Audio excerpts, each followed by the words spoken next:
What's going on, everybody? Welcome to another banger of an interview of Off the Couch Boxing. I am your host, Rex Ruger, along with, you know him, you love him, you want to take a mustache ride on his face, the Alexis Arguello puppet. And it's your boy, Frankie the fucking flamethrower, baby. Back with another episode. Yeah. Yes, and yes to all of the above, man. And if you're watching us right now on YouTube, please make sure to like and subscribe and smash that notification button, man. And go check us out on Facebook where you can get updates on all our upcoming episodes. We'll go into more of that later. Our guest is here right now. So will you just shut up, please? You fucking shut up. Please. Enough is enough already. God's sakes. This guy never quits. Never quits. He doesn't ever quit either, man. That's all right, man. We're going to get him on here. Where is he? He's in here. You just got to access his video and audio and then be in here. Yep. There he is. What's up, champ? How you doing? He's in Wal-Mart. Huh? He's in Walmart. He's in I know Walmart. that ceiling. I've seen that ceiling before. Yeah, we've seen that ceiling. You go in there to buy a loaf of bread and you come out $100 lighter, man. It's a big scheme. It's a big scheme. You can't go into Walmart and just get what you want, Robert. You can't do it. No, you can't. I bet you got a cart full of shit. I bet you got a cart full of shit you don't even need. No, it's this lady's fault right here. My wife. It's her fault. Oh, yeah. Listen, man, we can both relate to that as a couple of married guys, man. No question about that. Yeah, there's no doubt that you're going to drop some coin in Walmart. No question.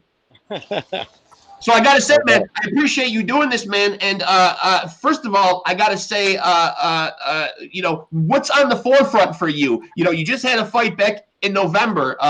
So what's the game plan here? I'm going back down on weight. I'm gonna go back down to either bridgeweight or cruiserweight. I'm getting like close to the end of my career now. Yeah. So I know with that last fight, it's gonna be kind of hard for me to get back up there and get to a world title before I retire. So I know But is there any interest in this new? I was just gonna say in this new super cruiserweight division. Yeah, I think that's the next step. Yeah, I mean, if I drop down there right now, I'd definitely be one of the top 10. I was already ranked there before I left. I was like ranked in the WBC because that was the first people to join on was the WBC, and I was ranked with them. And it's kind of exciting too, like a new division, you know? Oh yeah, and there's some really good fighters too in that division, you know. But I don't think it's nobody in that division right now that I would have to worry about. Really? Yeah, I like the confidence. So, wait, I got to ask you because and this is kind of like to your division, and I don't know if this guy really gonna, cruiser, super cruiser. I don't know where he'll really be, and I don't know if he'll really be a real fighter. But Jake Paul just fought. Is that somebody you just ready to knock out and get rid of him? Yeah, I would love that fight next. I actually was. It's funny because this last fight he wanted me to come to camp, and then he knows Robert SIMMS. Yeah. Yeah, and then they took me off of the card. So, I mean, not off the card, but they took me off of me and him going to camp together, which I didn't, no big deal. So, in my mind, I was thinking to myself, maybe that could be the next fight for me. So you got an in there. That's nice. Yeah. Back up the Brinks truck, man. Hey, you could probably go buy your own Walmart after a fight with him. That's the point. Yeah, I'm getting close to the end of my career. I'm not going to lie. The coins is what it's about right now. Yeah, that's actually another reason I brought it up is because you said you felt like you were at the latter point of your career. So that'd be a good statement when get rid of him for a bag of cash. It wouldn't be a hard fight to make either. With me being from Saginaw, Michigan, all his trainers and everybody who was around him is from Detroit. We all know each other personally. Yeah. So it's not a hard fight to make at all. And of course, his fight the other night, he came in at 199 pounds, so he was only a pound away from being in that super cruiserweight. Actually, when I was over, my brother Jermaine Franklin, he was over in England fighting or whatever, and all of them were over there at that fight when he fought Anthony Joshua. Yeah. So we were going back and forth then, talking about maybe putting something together then for a fight right before he attempted to fight Hakeem Rockman Jr. Yeah, that fell through too, didn't it? I forgot about that, man. That fight never happened either, man. But I mean, I gotta say, man, like this guy the other night that he fought, this Andre Augusto, man. I mean, and again, I'm not trying to throw shade on any guy for making a living or whatever, man. But that looked a little weak for a knockout. I'm not so sure that the fix wasn't in there, and I'm not trying to talk out of school here or nothing, man. But that looked about as WWE as it could possibly get, man. I don't know. I thought it was too, because I started looking Andre August up, and I'm like, who is this guy? You know what I'm saying? I was like, who is he fighting? And I was like, maybe he's just trying to get something done and say he fought a real fighter. Yeah. And that uppercut for somebody who's been fighting as long as August has been fighting, and you don't see that uppercut, then you don't need to be in boxing. I personally think Andre August is an industry plant. He might be. Yeah. And then they fought in Orlando, and that was the thing. They fought down in Orlando on that card, and it wasn't it wasn't a lot of big TV exposure. They didn't really promote it that much. I think he just really wanted to get back in there and show that he's trying to really do this boxing thing. And like you said, I think they use Andre August as sacrificial lamb. Yeah, he scrolled. Yeah, I mean, out of active boxers, he scrolled way down the list to find that guy's name. Like, I don't know where he was actually ranked if he's been fighting, but like, I know, quote unquote, he wanted to fight a real boxer or whatever, man. But that's like Apollo Creed looking up the Italian Stallion in the book there and finding him like, hey, where's this guy ranked? Okay, I'll take this guy. He's ranked number 950. You know what I mean? Like, where do you dig these guys up, man? I mean. And that's what I was thinking. I was like, maybe they just went on BoxRec and went to American Boxers and just kept scrolling. Yeah, just kept scrolling to the bottom. Now, now I gotta say, like the last weight you fought at is heavyweight, though. That division right now is well, obviously we're supposed to see a big unification bout sometime next year between Fury and Usyk. Yeah. Is there any guy in that division, though, that you really see that separates themselves like from the rest of the pack? I think maybe not so much as right now because of his age. But looking at the kid, Jared Anderson, I was in camp with him. Yeah. And seeing him work, you get to camp and, some of these guys, they barely train and you go in there and, they get to tell the trainers what they want to do. And all that, and you get to see that, and you're like, well, this guy's just on such a big level that he can, he runs his own camp. Right. But seeing how they worked, and he was in there with Shakir Stevenson and in there with Terrence Crawford, and seeing how they were all working, and we were sparring like 8 4-minute rounds, and he was, and he was doing more than that. But after like the third round, I'm like, man, this is different. And seeing how, but as far as who's on now. Like I said, until somebody take Fury out, it ain't nobody gonna separate themselves from him. Well, we almost saw that happen with Ngannou, but I mean, all kidding aside, though, because I think people got a little overcome with their emotions in Ngannou's backstory or whatever. But aside from the knockdown, though, I mean, Fury clearly won that fight. Bro, Fury's got a bum chin anyway. Yeah, he's got a little bit of a questionable chin. He has been down before. I think Fury wanted to carry that fight. I think he really wanted to carry that fight, let the fans get to see a long fight. And when he got caught, I think he had, it took him back to like, let me just get out of here. Yeah. No more playing around. Yeah. But up to what you said, the fight wasn't close at all. I just think that people was astonished that people don't really understand Fury's not a knockout artist. So he's going to box you and box you and box you. So if Ngannou's got any type of chin, he's going to last. Well, I think Robert, part of the problem is, man, we watched Deontay Wilder get put away kind of twice by Tyson, but Deontay's not known for skill, so like he's there to be hit. Yeah. So that's why Tyson was able to do that to him. Just think about how many fights that Deontay Wilder's been in where he's been down on the cards and he just erases you with the right hand. Right. Yeah. Right. All of them. And it's like he always says, you know what I mean? Like when you got that kind of detonous power like that, everybody else has to fight a picture perfect fight, but he's only just got to really get you with that one shot. It's a game changer. You can really make the argument that even though he was down twice in that first fight, he maybe even still won that one. Yeah, against Wilder. Yeah, I did too. I gave Fury both. I gave him that first fight. I actually had it like. Minus the 2 knockdowns, I had him winning every round besides those 2. Me too. Exactly. Me too. Yeah. I did too. I actually had him winning the rounds that he got knocked down in. Yeah. He came back even again. Yeah. I mean, Jesus Christ, he was practically in the coffin in that 12th round, and he even came back and won that round when he rose up like the Undertaker there. It was crazy. He dominated that round, actually. Wait, because we talking about it, expel something here. Because this is big on social media. Was that a long count? No.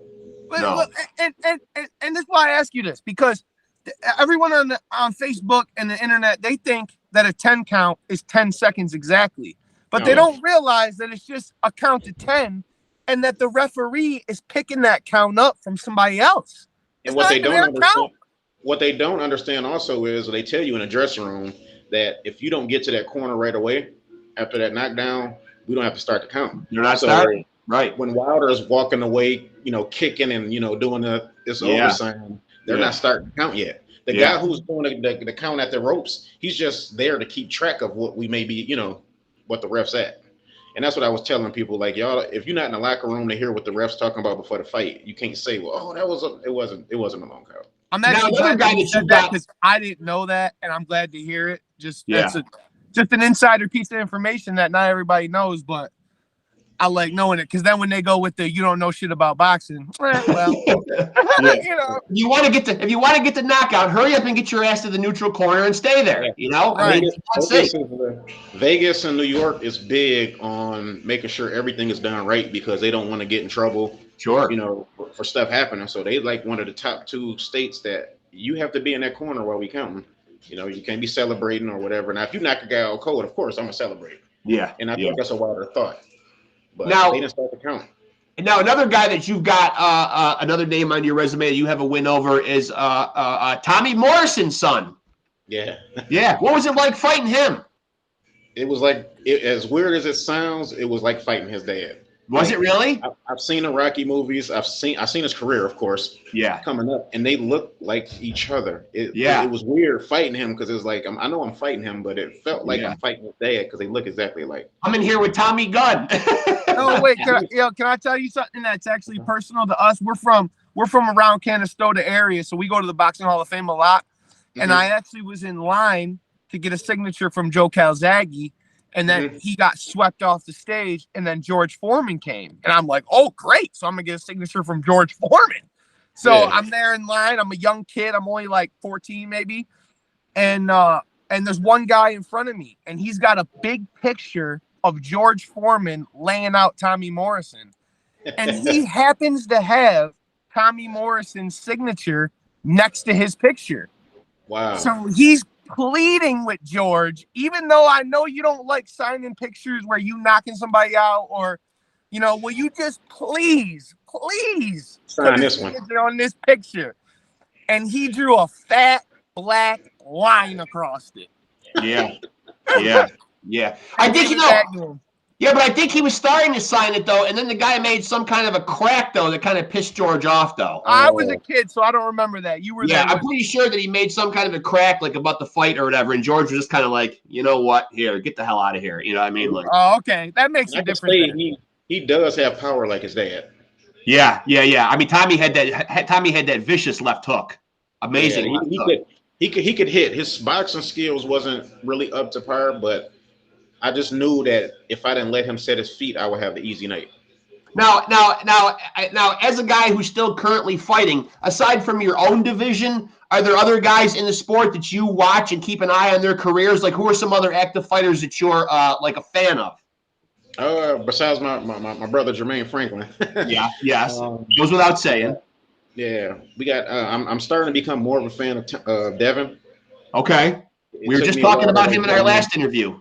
Yeah, it took me a while to get there, but seeing him now, it's like he got the skills to make it. If he could fight at 47, which would be next for him, I think power would be big for him because he weighed in at 165 at the night of the fight. We were just talking about how crazy that was and putting on 25 pounds overnight. Unbelievable. Well, have you heard that Eddie Hearn confirmed that he offered $20 million to Tank and Tank refused it? Yeah, but what do you make of that? Do you think Tank's like worried about the fight, or that's not enough money, or? No, it's just that he's with PBC, so he's used to being the head guy. He's used to making all the decisions. He don't want nobody making decisions over him or whatever. Yeah. I don't think anybody's scared to fight, but I believe it's the people in the background telling Tank like, let us do this. But the hard part is PBC no longer has a platform. Right. Where do you think boxing will land? Because obviously Showtime's getting out of boxing too. No. I heard it's Prime. I heard Prime got maybe Amazon Prime is Amazon Prime. Boxing always seems to find a home somewhere though. It's going to go to the apps. Yeah, it'll go to the apps. Yeah, that's true. And now you mentioned you're 39 years old. You mentioned being in the twilight of your career. Have you thought about what life after boxing looks like? Yeah, well, currently right now, me and my wife together got a vodka company. A what? We got a vodka company. Oh, vodka. Okay. All right. Now we're listening. Yeah, Yeah, plug so I that. mean, Plug that. What's that? Yeah. yeah, it's called Twisted Drinks. We got 3 different flavors right now. You know, we're an upstart company with that, so we can only make so much per, but we can Right. ship and everything. You know, the next step is getting maybe some small factory so we can produce more, Yep. and then we'll Where be do able to start shipping to where do I stores. buy it, champ? Where do I buy it? If you come to my page on Facebook, we started there, and on Okay. Instagram. But if you come to my page or whatever, it's Twisted Drinks 2020. Okay. Mhm. And then You go eventually there. and then the plan is eventually what, to get this into liquor stores and all that stuff. Yeah, yeah. I mean, I'm not gonna give all the information, but we currently trying to work out a deal with this bigger company to Okay. get our stuff in there and let them Yep. help us actually deal with the distribution part of it. I'll tell you what, man. Well, hey, I'm gonna it's always try smart to have a game plan for after boxing. I'm gonna Oh try to yeah, slide the order in there soon. Yeah. Hey, listen. He said he's making vodka, Benji's, not Hennessy. Chill out over there, man. Relax a little, man. I Now mean, listen, man. I do mostly drink brown liquor, but I'll give it a go. oh yeah. yeah, oh yeah. We get a lot of people who be like, I don't really drink vodka, and they try like, oh, this is a little Yeah, different. yeah, Yeah. I'll see what it's hitting for Yeah. sure. You gotta We see if it also, washes. You gotta see if it washes down the weed nicely. yep. And I also got a company through this company in Italy where I do men's shoes and backpacks, women purses, all that. Nice. So Nice. Got a company. designing too. Yeah, Yeah. so I design everything, and their factory makes it for me. So I'm Like pretty, you yeah, doing like draw ups, mock ups, and shit like that. All right. Yeah. I Yeah. Yeah. respect the hell out of that. Yo, I just saying for me, I make like logos for people and stuff. I've been paid and you know what I mean for things like that. hmm So yeah, I respect that. That's not easy, especially because a lot of times people play you for your work. oh yeah, You definitely know, do, definitely Is there a do. timetable? Is there a timetable on like when you'd like to officially call it quits in the ring? Because obviously we've seen people fight well into their 40s. I mean, even Bernard Hopkins into his 50s, for God's sakes. You know what I mean? As long as I still go to the gym and I feel like I can do it, Yeah. I'm gonna do it. Because mentally, you can keep telling yourself sometimes like I could do this, but you can feel it.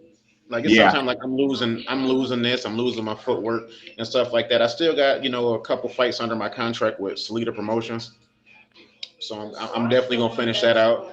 And then once that's done, I look in the mirror and see how I'm feeling. Yeah. Do you have And an idea of when the next fight's going to be or when you'd like to be back in the ring again? I told them like February or March. That'll give me enough time to comfortably get to cruiserweight. Yeah. Yeah. February or March. So if I can Yeah, that come, is exciting though, man, because now there's going to be like all these belts up for grab at the super cruiserweight division. So it's really yeah, wide open. It's kind of exciting, you know what I mean? Like it's really like it's really wide open. do you yeah. do you look at Wilder as being a problem in that super cruiserweight division? I don't think he would do it. No? He's still a big player at heavyweight, and he makes. You got to think with it being a new division, they're gonna be able to direct how much money is made in that division, and he's Yeah. gonna have to have a worthy opponent for people to pay the money to see it. And the only way Right. he's gonna get that is if he fights Joshua or Usyk or Fury again. Otherwise, he's never gonna see that money again. So you don't see some of these guys that are small heavyweights like an Usyk or like a Wilder like coming down, shaving off a few pounds and trying to throw their hat into the ring in that super cruiserweight division? Only reason I would say Usyk is because he would, I could tell the type of cloth he cut from, like him, Lomachenko, those type of guys. They like swallowing up the belts. They like to say Yes. that I've dominated the division. So if he winds up beating Fury, I could see him coming down and taking maybe an easy fight against somebody for all the belts because he'd be right in line to do it. And who could stop him? Do you really think that he actually stands a chance against Fury though? Yes or no. The reason why I say yes is because, like you said, Fury's chin has been questionable, and that guy Usyk throws a lot of punches, and Fury gets off on guys who don't have a lot of, throw a lot of punches. Yeah. Right. But a guy like Usyk never stops moving. He never stops punching. He's a hard guy to fight if you're not used to that. So I would think though that's the only way he would be able to beat Fury. But I think Fury would just try to lay on him, take some of his legs away, cut him off from moving or whatever, and stay back and just keep him on the end of the jab. That's why I think it'd be a tough fight for Usyk because just of that he's just so big. Yeah. Like compared to him. And see, the difference is now he's with Stewart, nephew. Yeah. Sugar Hill. So Yeah.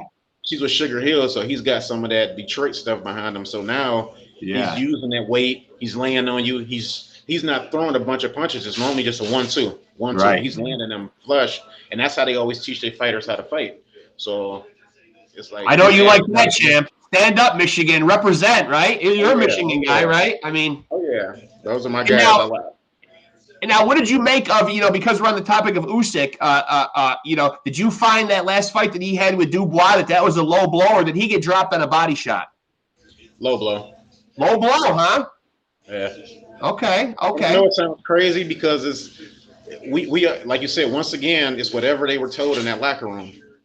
They had let you know this right here is legal. Everything under that is illegal. Now, normally with most guys that would be a legal punch, but if you've seen Usyk's belt line of where shorts say he doesn't wear shorts to have those big middle parts that got the name and all that on it. Yeah. So when he got hit or whatever, normally that would be you would look at that as a clean punch, but a guy would have on that longer belt line or whatever. With him having that shorter belt line, his was right on where his belt line is at.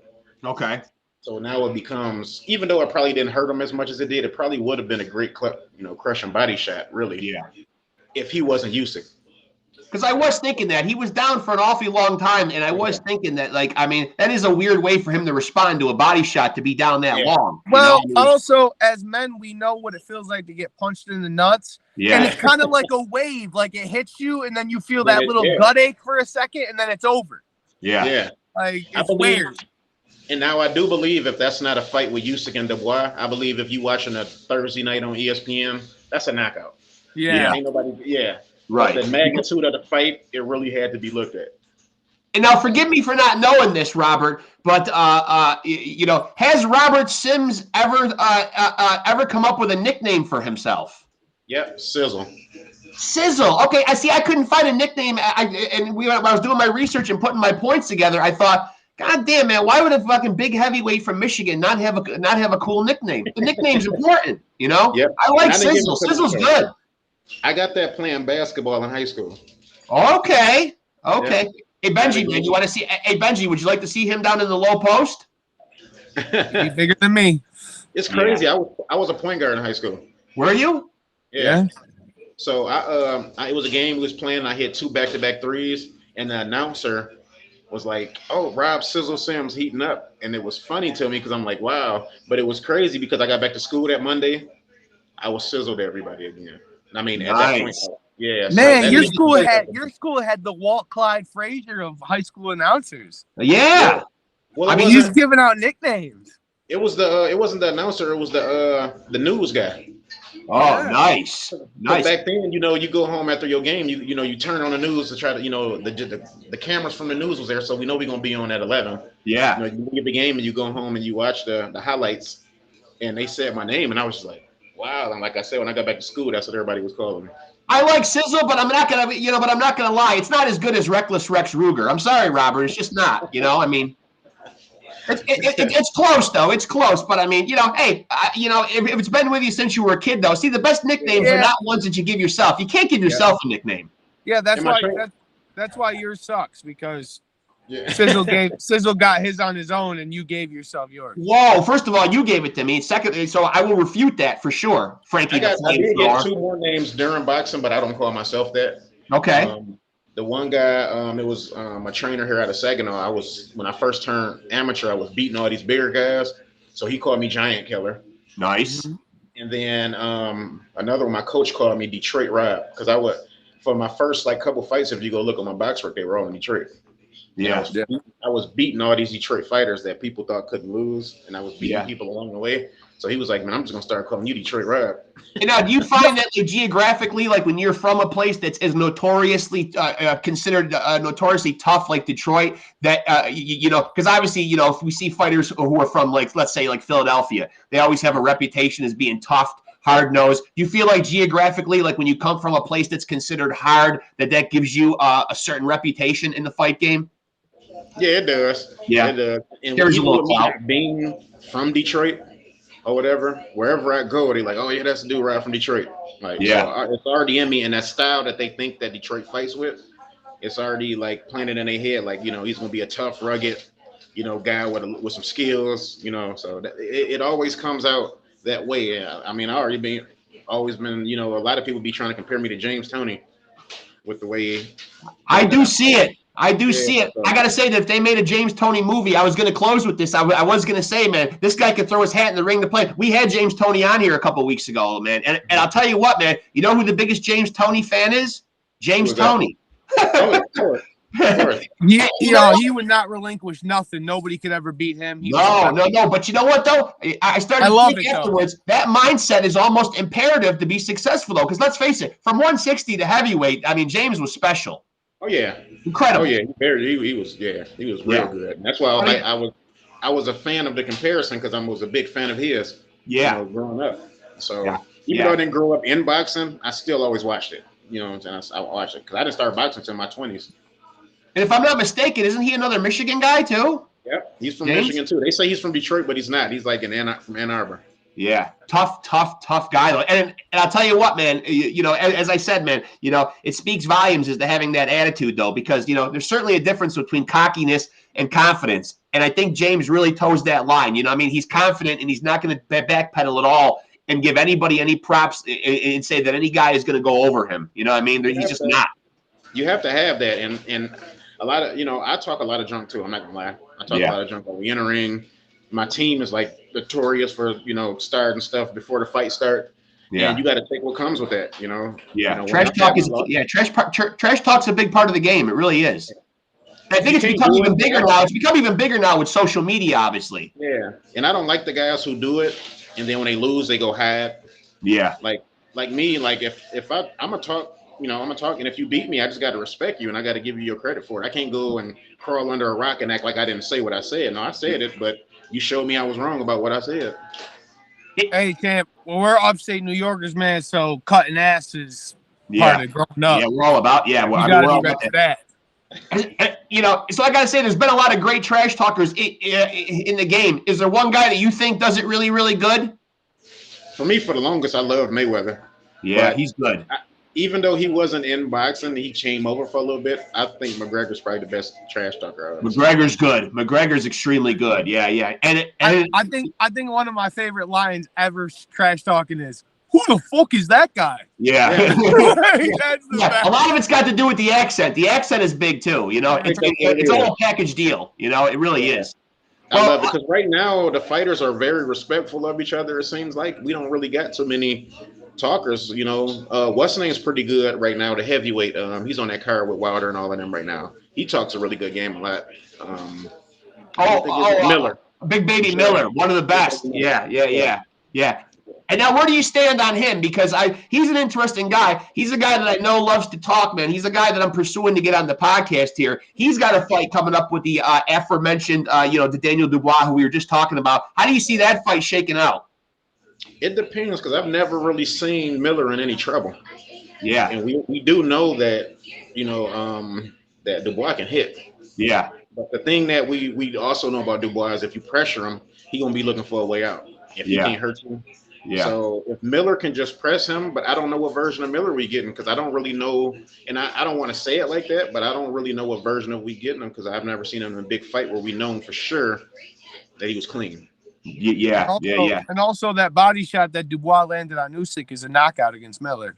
Yeah, that's knockout. Yeah. I was shocked for years. I looked at it like I've never seen a guy at his size have so much stamina and be able to fight and throw that many punches at that size and not ever get tired.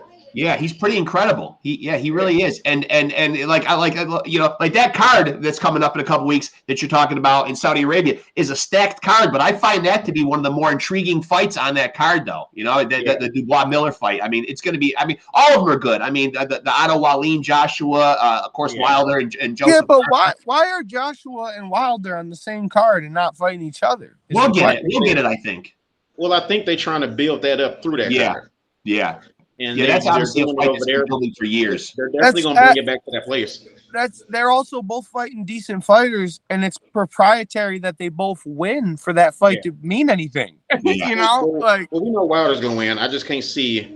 Who was he fighting? Parker. Yeah, I can't see Joseph Parker. Joseph Parker's too up and down.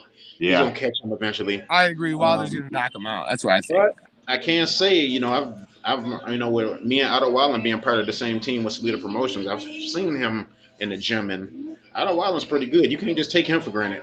Yeah, he busted Fury wide open even. Yeah. And then Joshua, you know, we don't know what version, like I said, of him you getting again, because you could take his heart away too. He's one of those fighters. He's another guy with a questionable chin like Fury. Yeah. But when we do eventually see that fight, and I do believe we will see it, when we do finally see it, and it has been one of those fights that the public has been clamoring for a long time. Joshua and Wilder, their names have been, close to each other for a while now. When we do see it, who wins it? I got Wilder in 7. Yeah, smart choice. I got Joshua probably coming out early and boxing his socks off. Probably, you know, because he's not really doing the knockouts like he used to do. He's been more on his boxing lately. So I could see him probably trying to box Wilder, but I just can't see nobody really running from that right from that long. I mean, that dude. I know. When it lands, it tears stuff apart.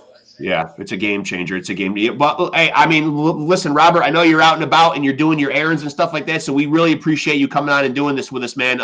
You better go catch the old lady before she buys everything in Walmart, man, because, that vodka money's going to be gone, man. I'm telling you, man. She's you better sell a couple extra cases to pay for this Walmart bill, man. Oh, yeah. Yeah, I definitely will. She's out there doing her thing, man. You know, you turn a woman loose in Walmart, man, and you got problems, you know? Yeah, especially when you're not with her. I know.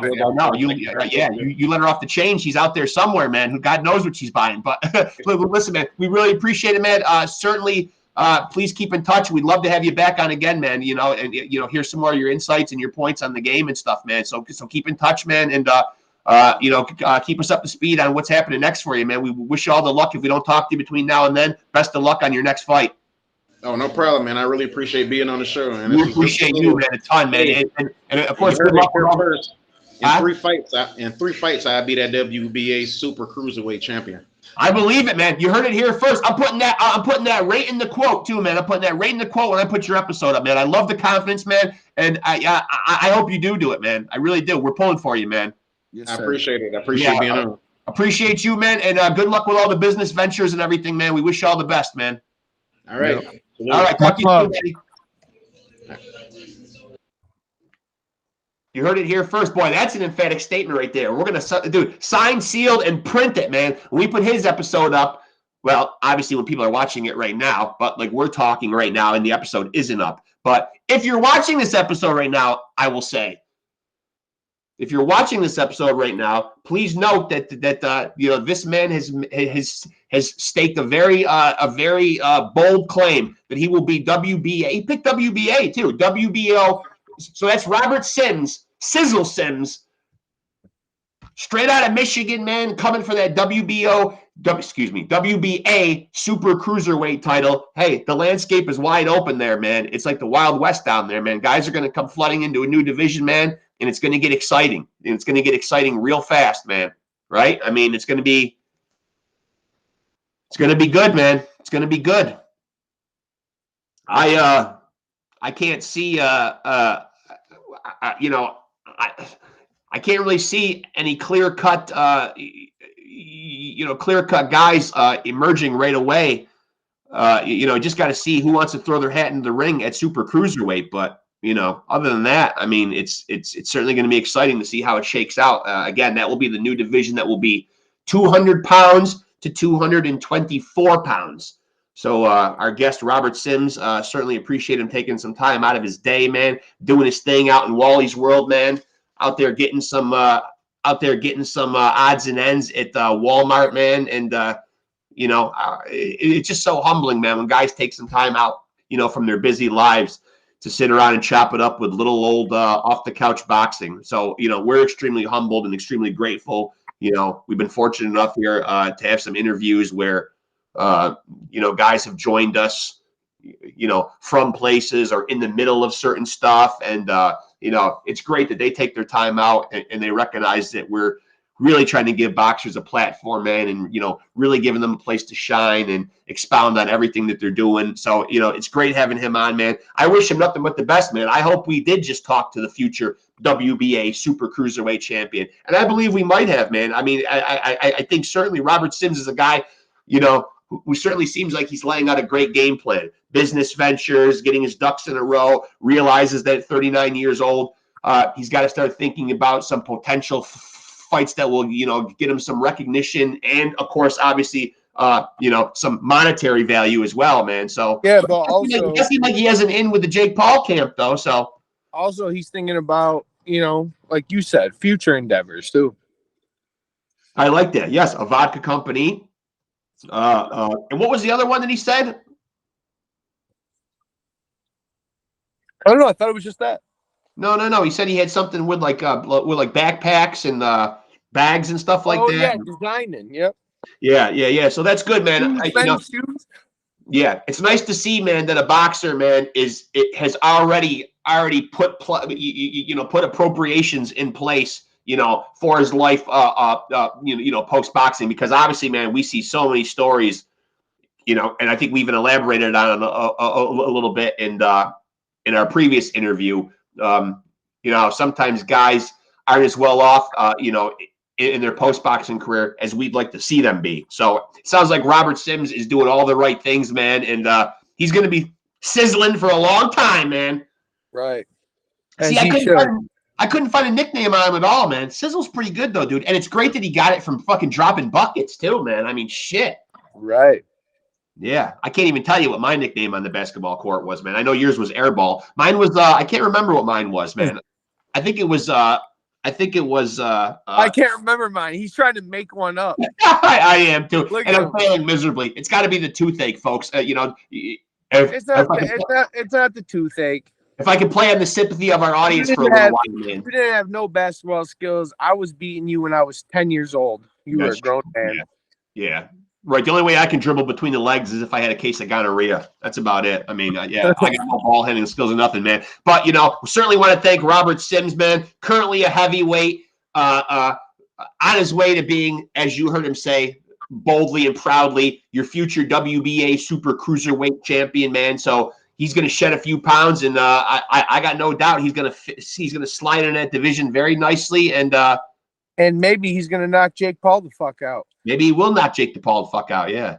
And also, if you're watching, subscribe on YouTube, hit the notification bell, find us on Facebook. I'm on TikTok. Yeah. Don't be that shout guy. Out Gary Busey with this quote that I can go 15 seconds with anything. Even the Alexis Arguello puppet? The Alexis Arguello puppet already knows. Yeah. He looks scared back there. He certainly looks. He's heard that moniker one too many times. Yeah, and I believe Robert Simms fucking said that it's Twisted Drinks. Is that what he said? Buffalo Bills up 14-0 on the Cowboys. I think he said Twisted. I think he said Twisted Drinks, right?